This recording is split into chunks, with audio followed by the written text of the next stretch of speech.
खेत में काम कर रहा एक गरीब मजदूर बेचारा अपने घर की गरीबी के हालातों परेशानियों से जूझ रहा था और खेतों में काम कर रहा था।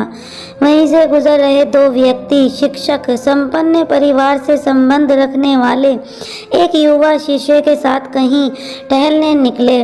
उन्होंने देखा कि रास्ते में पुराने हो चुके एक जोड़ी जूते उतरे पड़े हैं जो संभव उसी पास खेत में काम कर रहे गरीब मजदूर के थे, जो अब अपना काम खत्म कर वापस जाने की तैयारी कर रहा था।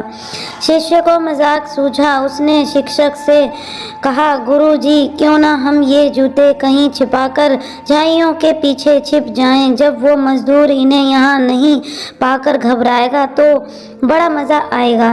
शिक्षक गंभीरता से बोले, किसी गरीब के साथ इस तरह का भद्दा मजाक करना ठीक नहीं है।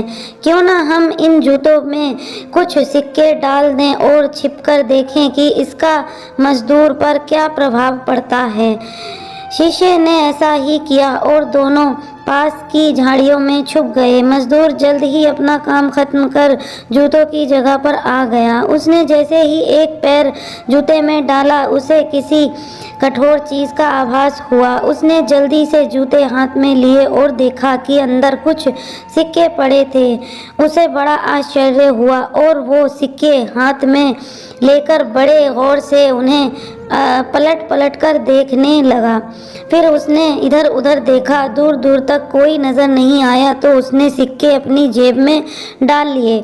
अब उसने दूसरा जूता उठाया, उसमें भी सिक्के पड़े थे। मजदूर भावी ये भौर हो गया, उसकी आंखों में आंसू आ गए। उसने हाथ जोड़कर ऊपर देखते हुए कहा, हे ईश्वर, समय पर प्राप्त इस सहायता के लिए उस अनजान सहायक का लाख लाख धन्यवाद। उसकी सहायता और दयालुता के कारण आज मेरी बीमार पत्नी को दवा और भूखे बच्चों को रोटी मिल सकेगी। मजदूर की बातें सुन शिष्य की आंखें भर आईं। शिक्षक ने शिष्य से कहा, क्या तुम्हारी मजाक वाली बात की अपेक्षा जूते में सिक्का डालने से तुम्हें कम खुशी मिली? शिष्य बोला, आपने आज मुझे जो पाठ पढ़ाया है उसे मैं जीवन भर नहीं भूलूंगा। आज मैं उन शब्दों का मतलब समझ गया हूँ जिन्हें मैं पहले कभी नहीं समझ पाया था कि लेने की अपेक्षा देना कहीं अधिक आनंददायी है। देने का आनंद असीम है, देना देवत है। दोस्तों, सचमुच जॉय ऑफ गिविंग से बढ़कर और कोई सुख नहीं है। हमें इस कहानी से शिक्षा लेते हुए अपनी अपनी क्षमता के अनुसार ज़रूर कुछ न कुछ दान देना चाहिए और ज़रूरतमंदों की हर संभव मदद करनी चाहिए। All the best all of you.